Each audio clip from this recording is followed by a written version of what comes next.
आजाद सिपाही ने अपना नया ऐप लॉन्च किया है। आप उसे प्ले स्टोर पर जाकर आजाद सिपाही टाइप कर उसे इंस्टॉल कर सकते हैं। सीमा पर युद्ध जैसे हालात, बम बरसाने आए पाकिस्तान के लड़ाकू विमान को मार गिराया। पुंछ, राजौरी और नौशेरा में गोलीबारी, पाक के कई सैनिक मारे गए। आजाद सिपाही के खबर विशेष में आपका स्वागत है।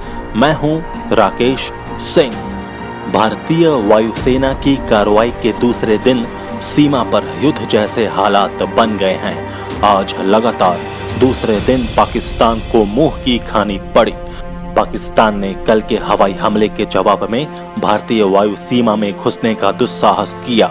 भारतीय सेना ने उसके एक F-16 विमान को मार गिराया और 2 अन्य को खदेड़ दिया। आज का आजाद सिपाही विशेष एक बार फिर भारतीय सेना और उसके पराक्रम को समर्पित है।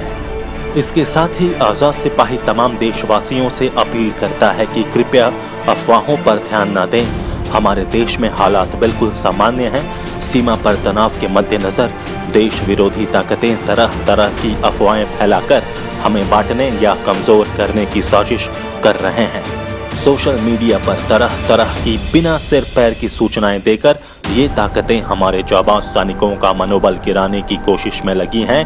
हमारी आपसे अपील है कि इन अफवाहों और सूचनाओं पर तनिक भी यकीन न करें और केवल भारत सरकार द्वारा दी गई सूचनाओं पर ही यकीन करें।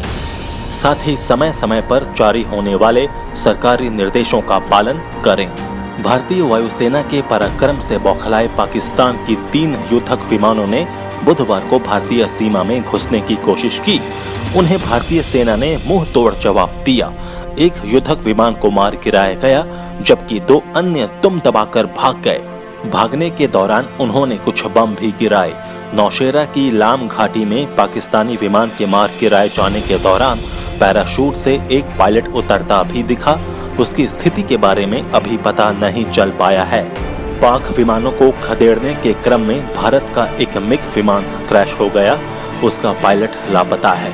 इस बीच बड़गाम में भारत का एक Mi-17 हेलीकॉप्टर तकनीकी खराबी के कारण क्रैश हो गया। इस हादसे में पायलट शहीद हो गए। पाकिस्तानी विमानों के घुसने के बाद से चंडीगढ़, पंजाब, उत्तराखंड और जम्मू कश्मीर के सभी एयरपोर्ट से यात्री विमानों की आवाजाही रोक दी गई है। भारत के सभी एयरबेस को हाई अलर्ट पर रखा गया है। उधर कश्मीर में वास्तविक नियंत्रण रेखा पर कम से कम दर्जन भर जगहों पर फायरिंग हो रही है। इसके जवाब में देर रात भारतीय सेना ने पाक की 5 चौकियां तबाह कर दी। उसके कई सैनिक मारे गए। भारत के 5 सैनिक जख्मी हुए। पाकिस्तानी सेना ने बारामूला, पुंछ, राजौरी, नौशेरा और अखनूर सेक्टर में मोर्टार दागे। पाक सैनिक गांव वालों को ढाल बनाकर फायरिंग कर रहे हैं। मौजूदा हालात को देखते हुए LOC से सटे गांव में बुधवार को स्कूलों की छुट्टी कर दी गई। भारतीय वायुसेना के विमान कश्मीर में सीमा पर 24 घंटे चौकसी बरत रहे हैं। एक्शन में भारत सरकार। पाकिस्तानी विमानों के भारतीय सीमा में घुसने से पैदा हुई स्थिति के बाद भारत सरकार एक्शन में है। प्रधानमंत्री आवास पर उच्च स्तरीय बैठक हुई। प्रधानमंत्री नरेंद्र मोदी की अध्यक्षता में हुए इस बैठक में रक्षा मंत्री निर्मला सीतारमण, गृह मंत्री राजनाथ सिंह, राष्ट्रीय सुरक्षा सलाहकार अजीत डोभाल और खुफिया एजेंसियों के उच्च अधिकारी मौजूद थे। इससे पहले गृह मंत्री राजनाथ सिंह ने NSA Ajit Doval, raw chief गृह सचिव राजीव गौबा और आला अफसरों की बैठक बुलाई और स्थिति की समीक्षा की। वित्त मंत्री अरुण जेटली ने कहा कि अगर अमेरिकी नेवी सिल्स पाक के एबटाबाद में घुसकर ओसामा बिन लादेन को मार सकते हैं तो आज कुछ भी संभव है। PM आवास पर बैठक के बाद रक्षा मंत्री निर्मला सीतारमण ने सेना प्रमुख जनरल विपिन रावत, वायुसेना प्रमुख air chief marshal BS Dhanoa और नौसेना प्रमुख एडमिरल सुनील लांबा के साथ बैठक की।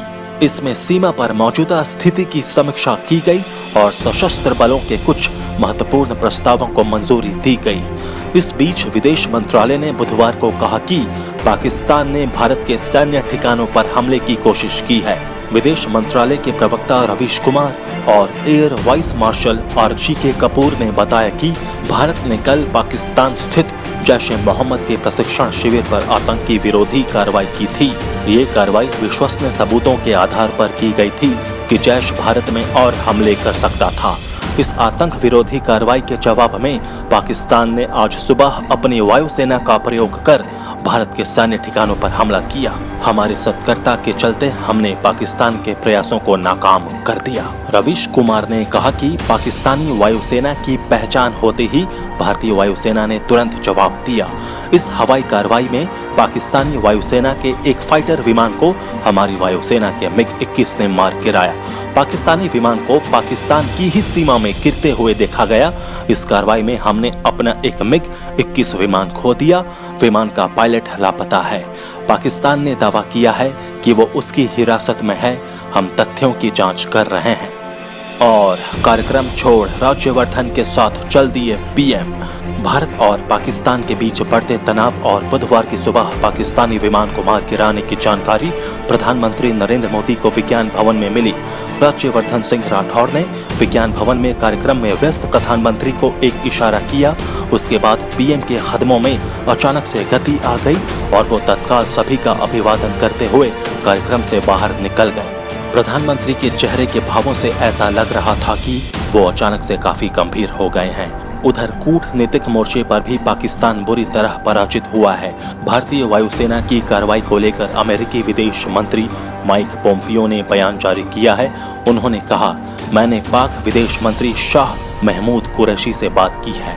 उनसे कहा है कि सैन्य कार्रवाई से बचने और मौजूदा तनाव को कम करने को प्राथमिकता दी जाए। पाक उसकी जमीन पर मौजूदा आतंकी गुटों पर तत्काल प्रभावी कार्रवाई करे। पोम्पियो ने भारतीय विदेश मंत्री सुषमा स्वराज से भी बात की। उन्होंने मौजूदा हालात पर भारत को संयम बरतने को कहा है। इधर भारत, चीन और रूस के विदेश मंत्रियों की 16वीं बैठक चीन के वुझेन में चल रही है। इसमें सुषमा स्वराज ने चीन के समकक्ष वांग यी के सामने पुलवामा हमले का मुद्दा उठाया। उन्होंने कहा कि ऐसे कायराना आतंकी हमले सभी देशों को आगाह करने वाले हैं। इसके खिलाफ जीरो टॉलरेंस दिखाने और निर्णायक कार्रवाई करने की जरूरत है। पाकिस्तान सीमा में की गई भारत की कार्रवाई के बाद वाघा स्थित आसपास के गांवों को सेना ने खाली करवाना शुरू कर दिया है। सीमावर्ती गांव खालड़ा से आए किसान गुरबख्श सिंह ने बताया कि देर शाम उन्हें सेना ने गांव खाली करने के लिए कहा। अब वो अमृतसर में अपने रिश्तेदार के यहाँ ठहरे हैं। इसी तरह भीखी विंड निवासी जयमल सिंह ने कहा कि हम भी सीमावर्ती गांव के रहने वाले हैं। सेना ने हमें देर शाम गांव खाली करने को कहा तो यहाँ चले आए। उन्होंने दावा किया कि सेना बॉर्डर से सटे गांवों को खाली करवा रही है। वहां स्थिति तनावपूर्ण है और लोगों को सुरक्षित स्थानों पर जाने को कहा गया है। पाकिस्तान ने फिर बखेरी शेखी। लगातार दूसरे दिन भारतीय सेना से निपटने के बावजूद पाकिस्तान की शेखी बघारने की आदत नहीं छूटी है। बुधवार को पाक विदेश मंत्रालय ने एक बयान जारी कर दावा किया कि उसने भारतीय वायुसेना के 2 विमानों को मार गिराया है। इनमें से एक पीओके में और दूसरा कश्मीर में गिरा। उसका ये भी दावा है कि पीओके में गिरे विमान के एक पायलट को उसने गिरफ्तार किया है। इसके विपरीत भारतीय कार्रवाई से घबराए पाकिस्तान के प्रधानमंत्री इमरान खान ने बुधवार को परमाणु हथियारों की देखरेख करने वाली नेशनल कमांड अथॉरिटी की बैठक बुलाई। उन्होंने संसद के दोनों सदनों का विशेष सत्र भी बुलाया।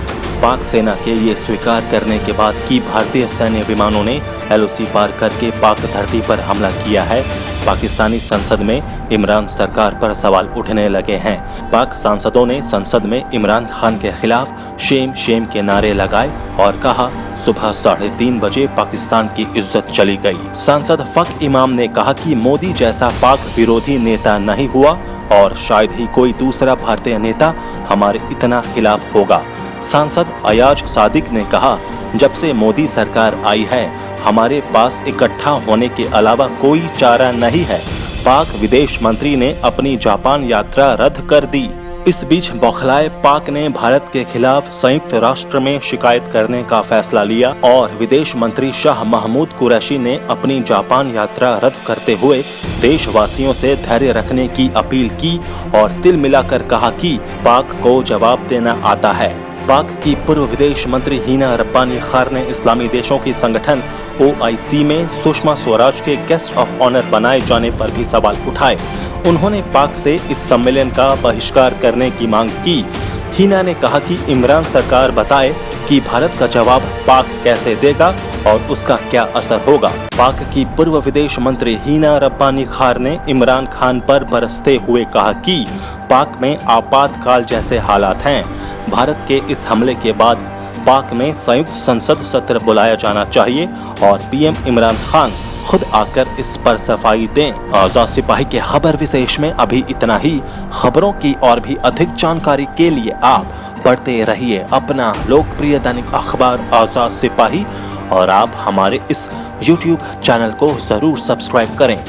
जुड़े रहिए आजाद सिपाही के साथ। धन्यवाद। जय हिंद।